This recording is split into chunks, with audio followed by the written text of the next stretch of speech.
Tegas Presiden Prabowo Subianto ini mengatakan tidak akan melakukan reshuffle kabinet Merah Putih dalam waktu dekat. Ia menyebut para menteri dan juga kepala lembaga sudah bekerja dengan baik. Pernyataan ini pemirsa muncul setelah santer mengenai perombakan kabinet, di mana yang menjadi sorotan ini adalah mengenai pertemuan antara Presiden Prabowo Subianto dan juga Ketum PDI Perjuangan Megawati Soekarno Putri. Muncul spekulasi pemirsa, apakah Presiden Prabowo ini sengaja pasang badan untuk melindungi para menterinya yang menjadi sorotan publik, atau justru ini merupakan sinyal bahwa PDI Perjuangan ini belum bulat untuk bergabung ke pemerintahan? Kita akan kupas tuntas pemirsa bersama dengan sejumlah narasumber. Saya akan perkenalkan, ini ada Bang Ansy Lema selaku juru bicara PDI Perjuangan. Bang Ansy, selamat malam. Selamat malam, Vena. Oke, di sebelah Bang Ansy Lema ini sudah hadir Prof. Lili Romli, pakar ilmu politik BRIN. Selamat malam Prof. Lili. Selamat malam Mbak Vena. Selain dua narasumber ini pemirsa, kita juga sudah tersambung bersama dengan Bang Daniel Simanjuntak selaku politikus Partai Gerindra. Selamat malam Bang Daniel. Selamat malam Mbak Vena, Assalamualaikum. Waalaikumsalam warahmatullahi wabarakatuh. Saya mau ke Prof. Lili terlebih dahulu. Prof, apa yang menjadi analisa Anda setelah melihat sikap dari Presiden Prabowo Subianto, termasuk juga pernyataan yang tegas menepis kabar mengenai isu reshuffle ini? Ya, tentu saya termasuk orang yang kaget ketika Pak Prabowo mengatakan tidak ada reshuffle. Padahal publik kan menilai itu kinerja beberapa menteri mestinya itu diganti karena tidak firm gitu. Tentu kan ini merugikan untuk pemerintahan itu sendiri. Tetapi dengan pernyataan itu ya ada dua kemungkinan. Kemungkinan pertama adalah memang apa yang dilakukan oleh Pak Prabowo, kinerja menteri itu baik gitu. Katakan salah bicara itu nggak apa-apa, nggak jadi masalah gitu. Tetapi pernyataan itu kemudian tidak sejalan dengan persepsi publik. Kan berdasarkan survei IPO kalau nggak salah, sekitar 52% menilai bahwa perlu adanya reshuffle karena kinerja menteri kabinet yang sekarang itu kurang baik gitu. Beberapa menteri bahkan disebut namanya. Nah, yang kedua yang tadi dikemukakan oleh Mbak Vena, Pak Prabowo ini baik sekali orangnya gitu. Menganggap bahwa kinerjanya yang jelek itu kemudian dibelanya. Dia pasang badan gitu ya? Tadi, seperti pasang badan. Karena memang di dalam sistem presidensial itu kan tanggung jawab sepenuhnya ada pada presiden, bukan kepada pembantu-pembantunya, bukan pada menteri-menterinya. Oleh karena itu kemudian diambil alih oleh Pak Prabowo. Biarkan jelek-jelek itu nggak jadi masalah, kemudian Pak Prabowo pasang badan gitu di sana. Sebenarnya kenapa kemudian pasang badan, memang menunggu momen yang terakhir itu yang disebutkan Mbak Vena itu. Kaitan dengan PDIP. Ini sih sebenarnya Bang Es, bagaimana nih hubungan PDIP dengan Pak Prabowo ini. Ya, sebenarnya kan keinginan Pak Prabowo kan agar PDIP masuk. Tetapi yang sampai sekarang ini belum ada info A1 yang menunjukkan PDIP harus masuk. Nampaknya memang menunggu Kongres. Nah, tapi Kongres itu sampai kapan juga ini? Karena ternyata masih di dalam PDIP itu kan yang saya lihat ada problem yang tidak bulat juga. Apakah masuk di dalam pemerintahan atau sebagai mitra strategis saja di luar? Nah, itu saya kira tarik ulur juga di dalam PDIP. Nah, sementara memang ketika Pak Prabowo mau mengadakan reshuffle, tentu kan harus ada orang baru yang masuk. Ya, yang orang masuk yang diinginkan dari PDIP. Tetapi dari Partai Abang ini belum gitu loh. Kapan ini? Langsung bergabung ke pemerintahan? Ya, Vena, dalam sistem presidensial, reshuffle kabinet itu sepenuhnya merupakan prerogatif presiden. Jadi itu memang mutlak otoritas ada di tangan presiden. Jadi alasan reshuffle, siapa yang harus di reshuffle, kapan di reshuffle, siapa yang akan menggantikannya, itu presidential discretion. Dan PDI Perjuangan sangat menghormati hal itu. Coba silakan dicek, coba ditelusuri, apakah pernah ada satu orang kader PDI Perjuangan yang menyampaikan di hadapan publik yang menunjukkan bahwa PDI Perjuangan itu ya berharap atau sangat berkeinginan untuk masuk dalam pemerintahan? Tidak pernah. Kami selalu ditanya dan kami mengatakan sampai detik ini posisi politik PDI Perjuangan adalah berada di luar pemerintahan, memainkan fungsi sebagai mitra kritis yang melakukan peran checks and balances mengawasi kinerja pemerintahan, karena kami juga percaya berada di dalam pemerintahan ataupun juga di luar pemerintahan itu sehat bagi pengembangan kualitas demokrasi. Jadi menanggapi apa yang disampaikan oleh Presiden Prabowo, kami menghormatinya. Karena apa? Karena beliau ini dalam sistem presidensil itu betul-betul memegang kewenangan penuh, prerogatif penuh, ya, dan beliau yang tahu. Beliau mengatakan saya adalah user. Dan saya cukup puas, kan seperti itu. Tapi kalau posisi dari PDIP jelas ya berada di luar pemerintahan. Kita tanyakan ke Bang Daniel kalau begitu. Bang Daniel, lantas apa sebetulnya maksud yang mengenai pernyataan yang disampaikan oleh Presiden Prabowo Subianto menepis mengenai isu reshuffle ini? Adakah pesan khusus di balik pernyataan dari Pak Prabowo ini, Bang Daniel? Pesan khusus yang ingin disampaikan Pak Prabowo adalah pertama, memang seperti tadi disebutkan bahwasannya reshuffle adalah hak prerogatif presiden. Selain itu memang adalah bagian dari hak konstitusional dari presiden. Artinya kalau kemudian secara konstitusi anggota kabinet ada yang kemudian tidak mampu atau sebutlah tidak qualified menunaikan tanggung jawabnya, maka secara konstitusional Pak Prabowo sebagai presiden punya kewajiban untuk melakukan perombakan atau reshuffle. Dan pada saat ini 7 bulan, 8 bulan selama kabinet sedang berlangsung, Pak Prabowo tadi disebut sebagai user, belum melihat ada argumentasi konstitusional ataupun kinerja yang kemudian mengganggu kinerja pemerintahan beliau, dan itu yang beliau rasakan sebagai presiden. Dan apabila kemudian ada kekurangan, kemudian ada kritik publik yang masif, itu adalah hal yang wajar dan Pak Prabowo mahfum terhadap itu. Nah, justru kemudian Pak Prabowo memberikan kesempatan kepada seluruh anggota kabinet yang sering kali beliau sampaikan untuk melakukan self correction atau koreksi diri. Setiap kritikan-kritikan itu harus tafsir sebagai bagian dari upaya untuk memperbaiki kinerja, untuk memperbaiki kapasitas anggota kabinet masing-masing. Maka kemudian kritik itu jangan kemudian ditanggapi justru dengan cynical, atau kemudian kritik-kritik itu kemudian diabaikan sebagai sekedar orang-orang yang tidak suka maupun orang-orang yang berada di seberang politik yang berbeda. Nah, Pak Prabowo ingin memaknai kritik sebagai bagian dari upaya konstruktif. Nah, itulah kenapa kemudian Pak Prabowo kan sejak awal menghormati sikap PDI Perjuangan sebagai partai yang menentukan sikap sebagai mitra strategis di satu sisi, di sisi lain sebagai mitra kritis. Artinya apa? Artinya kita tentu baik itu masyarakat sipil, kemudian partai politik, tentu semuanya punya posisi sebagai mitra strategis dan mitra kritis, dan itu harus ditempatkan selalu begitu. Itu pernyataan dari Bang Daniel merespon apa yang kemudian ditegaskan oleh Presiden Prabowo Subianto. Prof, ini kalau berdasarkan pernyataan dari Bang Daniel, ini bisa dikatakan kalau kritik sinis ini kemudian ditampung oleh pemerintahan. Direspon nanti ya, kita jeda terlebih dahulu. Apa kabar Indonesia Malam akan kembali untuk Anda sesaat lagi, tetaplah bersama kami.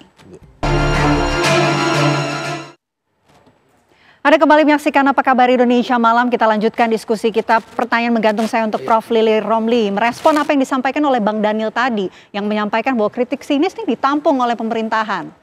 Ya, saya kira itu hal yang bagus. Memang setiap pemerintahan itu kapanpun dimanapun pasti akan mendapatkan kritik dan juga sinisme tadi. Apalagi di dalam negara demokrasi. Karena memang rakyat memiliki kebebasan untuk memberikan kritik itu terhadap jalan pemerintahan, karena dia merasa berkewajiban karena sudah memilih presidennya, maka kewajiban dia untuk mengawal. Nah, mengawal itu melalui kritik tadi. ya kita menyambut baik bahwa Presiden welcome gitu terhadap bentuk-bentuk kritik. Tetapi bukan sampai welcome aja juga. Karena sebenarnya kan bentuk kepedulian dari publik bahwa menteri-menteri itu kinerjanya jelek gitu loh. Nah, sebagai bentuk konfirmasi kemudian ada lembaga survei melakukan survei. Ternyata publik setuju perlunya ada reshuffle. Nah, tetapi kenapa tidak melakukan reshuffle begitu loh? Sehingga kemudian muncul nih jangan-jangan Pak Presiden ini mau pasang badan. Sebenarnya mengakui ada beberapa menteri yang kinerjanya jelek. Dan ada beberapa menteri yang membuat kegaduhan. Dan itu kan tidak baik sih. Karena ujung-ujungnya kan yang disasar Presiden. Tingkat kepercayaannya akan turun, tingkat kepuasannya akan turun, dan lain sebagainya. Oleh karena itu saya sih berharap ini bersifat sementara. Pernyataan itu artinya tidak kemudian memang selama 1 tahun ke depan ini tidak ada reshuffle. Saya kira itu nggak baik. Bang Daniel, ini kan yang disasar justru Presiden Prabowo Subianto. Apakah benar memang Presiden Prabowo ini pasang badan untuk para menterinya? Watak politik, watak kepemimpinan Pak Prabowo itu mengambil tanggung jawab, dan itu adalah hal yang jamak selama ini kita lihat. Dan saya misalnya 7 tahun sebagai juru bicara beliau mengalami hal yang serupa. Pak Prabowo tidak pernah buang badan misalnya terhadap kepemimpinan beliau, menyalahkan pihak lain untuk sesuatu yang di bawah kepemimpinan beliau. Yang jelas Pak Prabowo memberikan kesempatan kepada seluruh anggota kabinet, menteri, wakil menteri, kepala, wakil kepala badan untuk kemudian apabila banyak kritik dan kekurangan harus kemudian segera diperbaiki, segera melakukan, tadi saya sebutkan yang sering diulang Pak Prabowo adalah self correction. Benahi semuanya mumpung masih ada waktu, dan kesempatan itu agaknya disampaikan sikapnya pada saat ini oleh Pak Prabowo itu kemudian bukan dalam makna tidak ada kesempatan atau sebutlah peluang untuk melakukan reshuffle. Itu kan bisa kapanpun bisa dilakukan oleh Presiden apabila Presiden merasa diperlukan untuk dilakukan. Nah, pada saat ini Pak Presiden Prabowo merasa belum perlu, dan kapan akan merasa perlu untuk melakukan reshuffle? Nah, itu yang paling tahu adalah beliau. Kenapa? Karena beliau tadi saya sebutkan berulang kali dalam setiap momentum memberikan wanti-wanti kepada seluruh pejabat publik termasuk menteri, wakil menteri, kepala badan untuk melakukan self correction, untuk berbenah-benah diri, menjauhkan diri dari praktek korupsi, manipulasi, perburuan rente, itu harus kemudian dihentikan.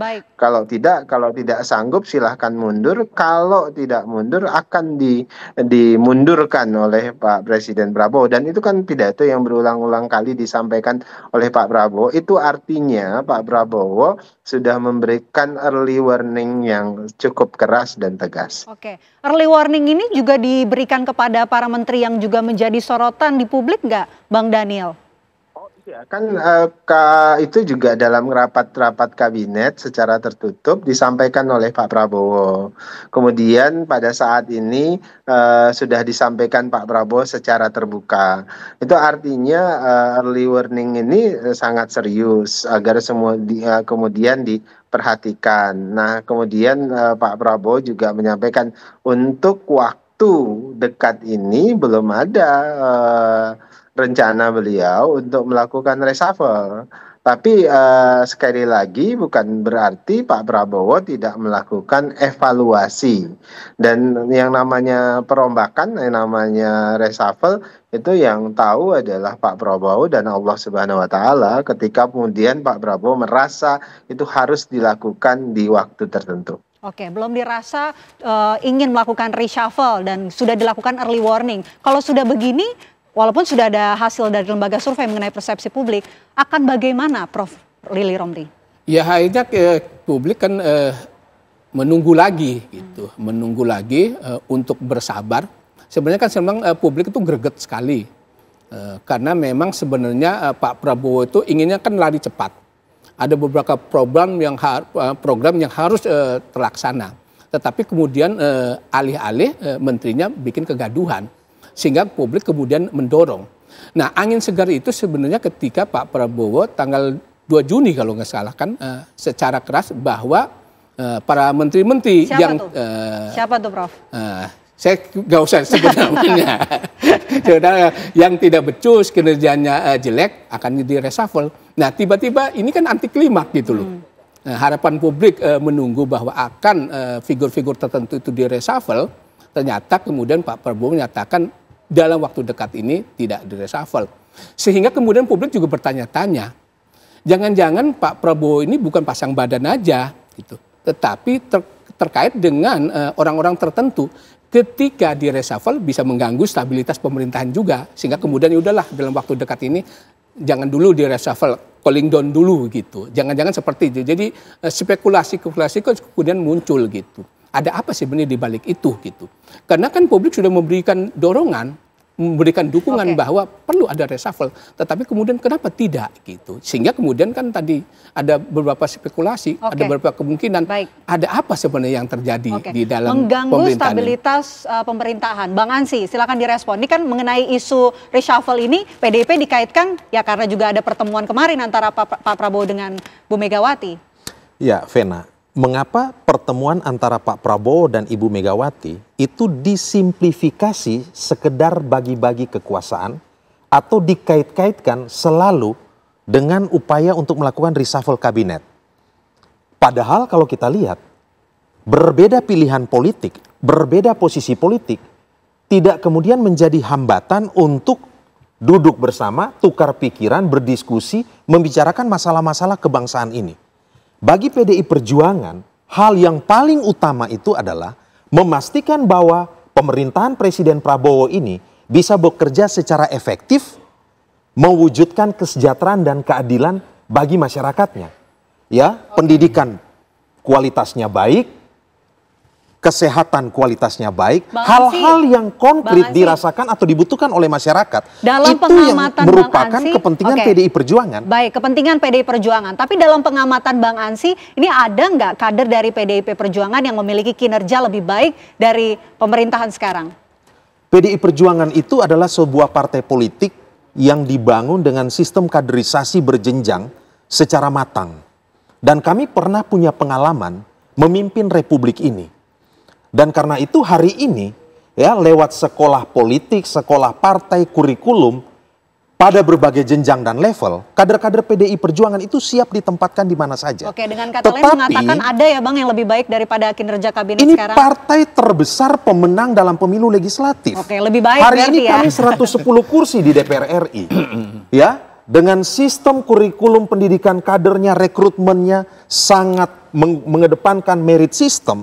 Kami memiliki kompetensi untuk memimpin republik ini. Tetapi poinnya adalah begini.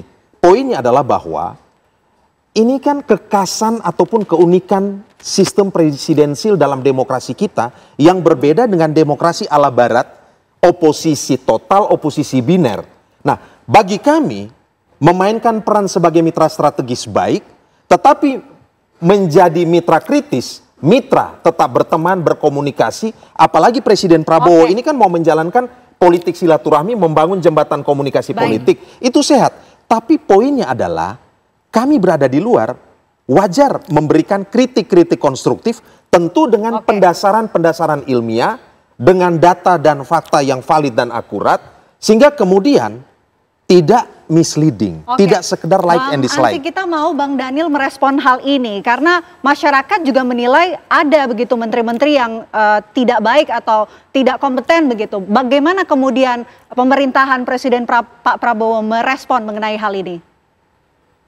Iya, kritik dari masyarakat tentang kompetensi, tentang kelaikan dari beberapa menteri itu kan didengar dengan baik oleh Presiden Prabowo dan kami juga di Partai Gerindra. Namun catatan tadi saya sebutkan bahwasannya Pak Prabowo juga berulang kali menyebutkan silahkan Anda melakukan self correction, silahkan Anda melakukan perubahan pembenahan diri, baik dari dalam, kalau kemudian tidak siap silahkan mundur atau nanti dimundurkan. Artinya ucapan dan warning dari Pak Prabowo yang berulang-ulang itu disampaikan sebagai salah satu early warning system saya sebutkan tadi. Artinya Pak Prabowo memberikan ruang untuk segera mungkin melakukan perbaikan-perbaikan.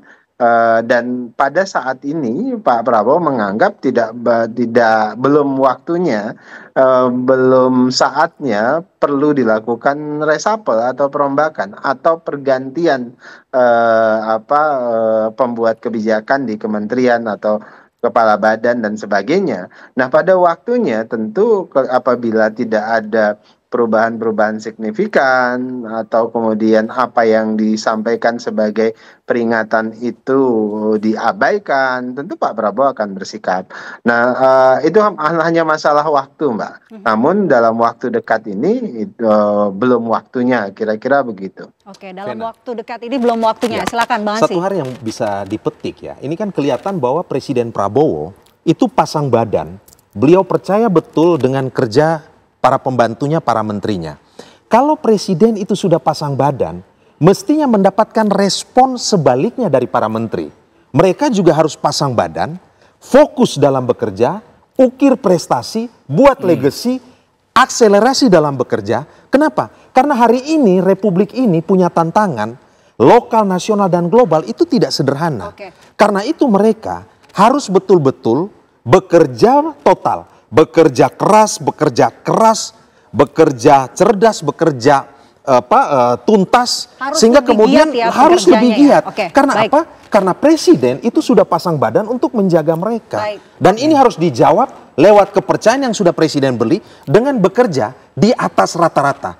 Ukir prestasi yang spektakuler. Dan itu juga yang ingin dilihat oleh rakyat, dilihat oleh masyarakat sipil. Oke, Prof, ini kan mengenai isu reshuffle ini juga dikaitkan dengan PDI Perjuangan usai pertemuan antara Presiden Prabowo dan juga Bu Megawati Soekarno Putri. Tapi kalau misalnya tidak jadi reshuffle kabinet, apakah ini bisa dikatakan sebagai penundaan konsolidasi? Dijawab nanti, kita akan jawab usai jeda. Apa kabar Indonesia Malam akan kembali untuk Anda sesaat lagi. Ada kembali menyaksikan Apa Kabar Indonesia Malam. Pemirsa, kita lanjutkan diskusi kita dengan ditepisnya mengenai isu reshuffle oleh Presiden Prabowo Subianto. Ini juga menepis ya mengenai peluang adanya konsolidasi, penundaan berarti sementara konsolidasi PDI Perjuangan. Seperti apa Prof meresponnya? Ya, saya kira terkait dengan PDIP yang seperti saya katakan ada dua faksi sebenarnya kan. Ada faksi yang menginginkan bergabung di dalam pemerintahan. Dan itu memang tidak salah.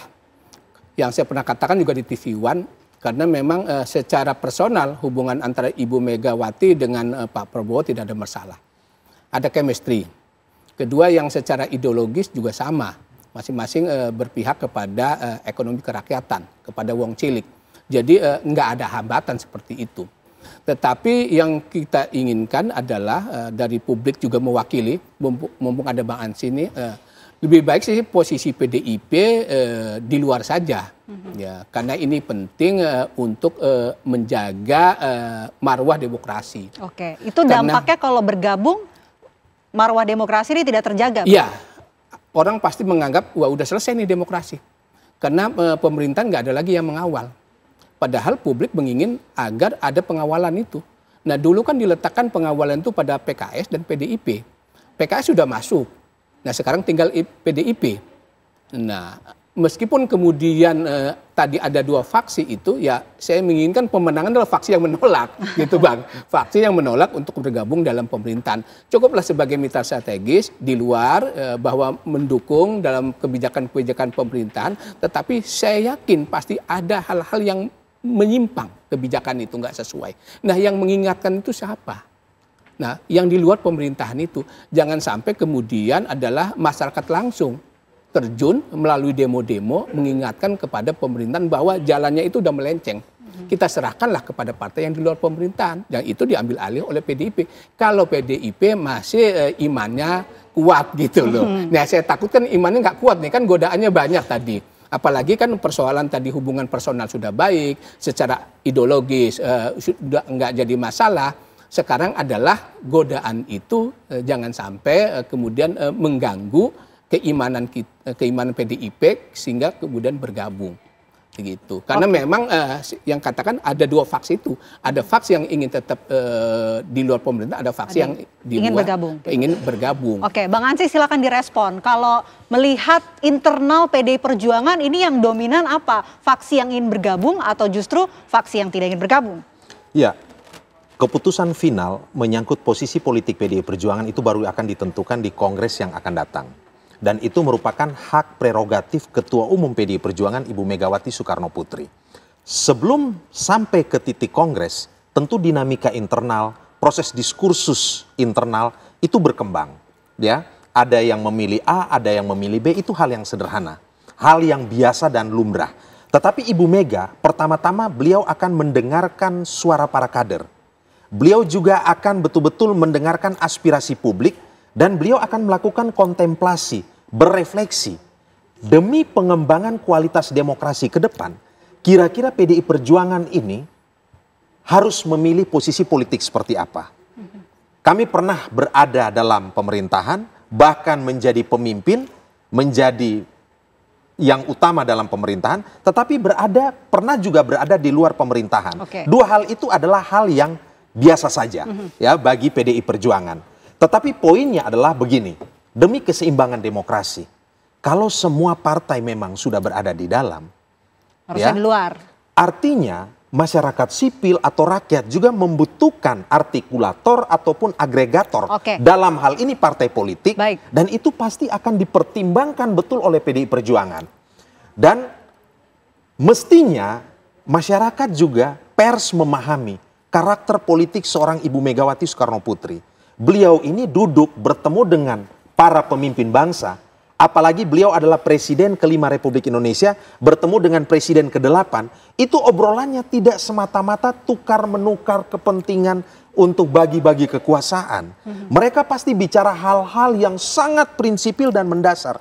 Menyangkut nilai-nilai dasar dan seterusnya begitu. Kalau kemarin apa yang dibahas antara Pak Prabowo dan juga Bu Mega? Apakah juga bahas soal mengenai bergabung ke pemerintahan? Ya, tentu ada banyak tantangan yang dihadapi oleh Presiden Prabowo dan Ibu Megawati pernah memimpin Republik ini dalam kondisi waktu itu terjadi krisis. Karena itu ada tukar pikiran, ada diskusi. Diskusinya itu luas dan cukup komprehensif begitu. Nah, sehingga kemudian kita yang tadi saya katakan, kita tidak bisa mensimplifikasi ini sekedar bagi-bagi kekuasaan atau sekedar dikaitkan dengan isu reshuffle. Menurut saya, apa yang disampaikan oleh Presiden Prabowo ini harusnya menjadi pembelajaran bagi kabinet Presiden Prabowo sendiri. Apa pembelajarannya? Kan ini ilustrasinya ibarat sudah ada nilai raport nih. Ada menteri yang dapat nilai merah, ada yang rata-rata, ada yang di atas rata-rata. Yang dapat nilai merah harusnya semakin termotivasi untuk menggenjot meningkatkan kualitas kerjanya. Yang di atas rata-rata jangan cepat berpuas diri, tambah kualitas. Dan juga yang berada di atas rata-rata. Nah, ini ditunggu oleh publik. Publik ingin melihat. Tetapi menurut kami, tolak ukur atau yang menentukan Presiden Prabowo dan kabinetnya bisa berhasil, ini ada 3 tas. Yang pertama itu para menteri, seluruh pembantu presiden harus menunjukkan loyalitas tunggal kepada Presiden Prabowo Subianto. Hari ini presidennya adalah Prabowo Subianto. Kalau loyalitas itu ada, akan membentuk yang namanya soliditas, kekompakan.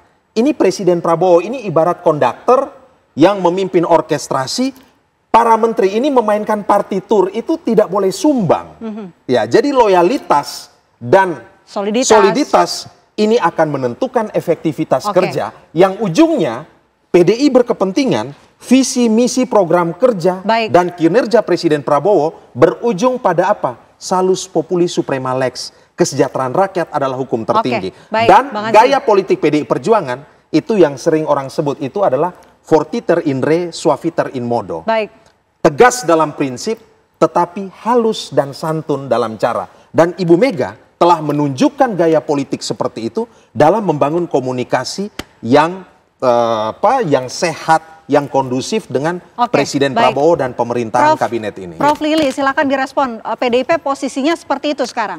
Ya, saya kira secara tidak langsung saya menanggap dari Bang Ansy ini PDIP akan mengambil posisi di luar pemerintahan. Dan itu saya kira bagus.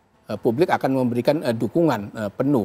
Karena memang demokrasi ini akan sehat apabila ada partai juga yang mengawal di luar pemerintahan itu. Terus yang kedua terkait dengan reshuffle, tadi reshuffle kabinet, kan bukan persoalan kinerja juga yang disasar oleh publik sebenarnya. Bahwa ada memang menteri-menteri yang rapornya kata Bang Ansy merah gitu, ada yang rata-rata dan di atas rata-rata. Tetapi juga persoalan loyalitas itu. Kan di Tenggarai gitu ada beberapa menteri yang loyalitasnya ganda. Ini kan problematik gitu loh. Oleh karena itu ya kita berharap, publik berharap memang Pak Prabowo harus mengambil sikap terhadap menteri-menteri yang rapornya merah, yang loyalitasnya ganda.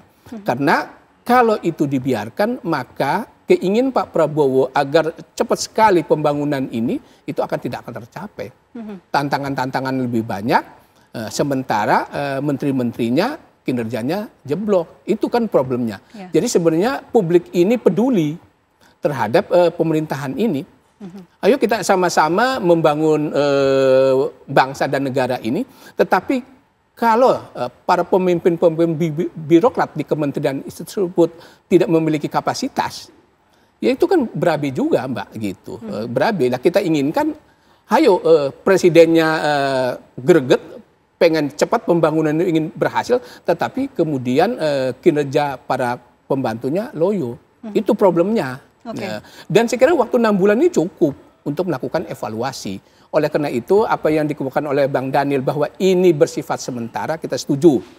Kita apresiasi gitu bahwa nanti pada saatnya Pak Prabowo akan melakukan reshuffle. Oke, baik. Saya mau ke Bang Daniel kalau begitu. Bang Daniel, ini kan Pak Prabowo memberikan waktu self correction begitu kepada para menteri di kabinetnya dan memberikan early warning. Tapi nanti setelah berikutnya ini kemudian dilihat kinerja para menterinya, ternyata banyak publik yang tidak puas dan mendorong adanya mengenai reshuffle ini. Apakah akan dilakukan reshuffle oleh Presiden Prabowo Subianto, Bang Daniel? Pada waktunya apabila Pak Prabowo merasa perlu dan harus secara konstitusional, pasti Pak Prabowo akan menggunakan hak beliau tersebut. Karena Pak Prabowo tentu tahu persis timing kapan beliau memberikan batas waktu yang beliau sebut sebagai istilah self correction itu. Itu yang pertama, Mbak. Kemudian kedua, yang ini khas kepemimpinan Pak Prabowo. Kebesaran hati, kebesaran jiwa itu modalitas kepemimpinan Pak Prabowo memang selama ini. Jadi coba Anda bayangkan Pak Prabowo menghormati semua sikap politik yang berbeda, tapi kemudian memberikan ruang yang cukup kepada orang-orang yang bersikap politik yang berbeda tersebut. Jangan lupa loh, PDIP meskipun secara formal tidak di dalam pemerintahan dan PDIP menyebutkan tidak di dalam pemerintahan, tapi kan Bu Megawati masih di posisi sebagai BRIN, juga BPIP.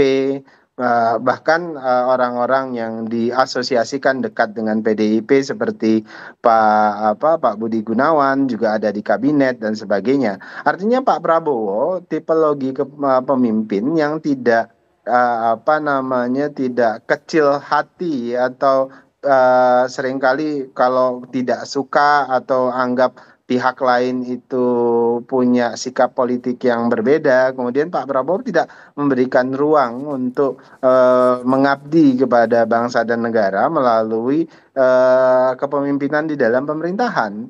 Semua potensi itu dimanfaatkan oleh Pak Prabowo untuk bersama-sama bekerja untuk bangsa dan negara. Kemudian yang ketiga, seperti tadi disampaikan oleh Bung Hansi Lema, itu penting bahwasannya Pak Prabowo memang memberikan ruang yang cukup untuk para pembantunya. untuk kemudian sesegera mungkin menunjukkan loyalitas penuh dalam konteks kerja-kerja mereka. Ketika publik melakukan kritik, ya segera perbaiki. Dan Pak Prabowo mendengarkan itu. Kalau kemudian Pak Prabowo sudah bersikap seperti pada saat ini, itu tidak berubah juga. Tentu Pak Prabowo akan bersikap dengan terang dan tegas. Artinya self correction harus dilakukan, tahu diri pun harus dilakukan. Artinya konteks Pak Prabowo saya menyebutkan misalnya pemimpin itu harus tahu malu. Kalau kemudian yang hilang dari kepemimpinan kita itu malu, itu agak sulit, Mbak. Makanya kepemimpinan di mana rasa malu itu dihadirkan itu penting, dan Pak Prabowo membuka ruang untuk self correction, perbaiki, kalau enggak ya tahu malu lah, kira-kira begitu. Oke, dan ada nggak sih tenggak waktu kira-kira, karena kan kalau kita lihat kepemimpinan pemerintahan Pak Prabowo ini sudah 6 bulan begitu, sampai kapan kemudian self correctionnya akan diberikan kesempatan oleh Pak Prabowo, Bang Daniel? Wah, kalau itu Mbak saya tidak punya kapasitas untuk menjawab. Tentu yang paling tahu adalah Pak Prabowo, dan saya tidak ingin melampaui apa yang menjadi feeling dan rasanya Pak Prabowo. Oke, baik. Terima kasih Bang Daniel atas waktunya di Apa Kabar Indonesia Malam. Terima kasih juga Prof. Terima kasih Bang Ansi Lema. Sama-sama. Untuk nanti kita nantikan ya bagaimana publik ini terus-menerus pasang matanya ya untuk melihat bagaimana kinerja dari pemerintahan Presiden Prabowo Subianto. Terima kasih Bapak-Bapak atas waktunya di Apa Kabar Indonesia Malam. Selamat malam.